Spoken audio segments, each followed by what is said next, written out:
الله يعلم ما نشكو من الألم وما نعانيه من ضيق ومن سقم،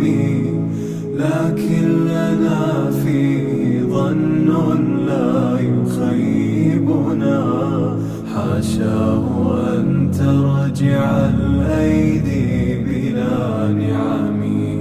كم جاد من فضله قبل السؤال، وكم أعطى وأغنى بمحض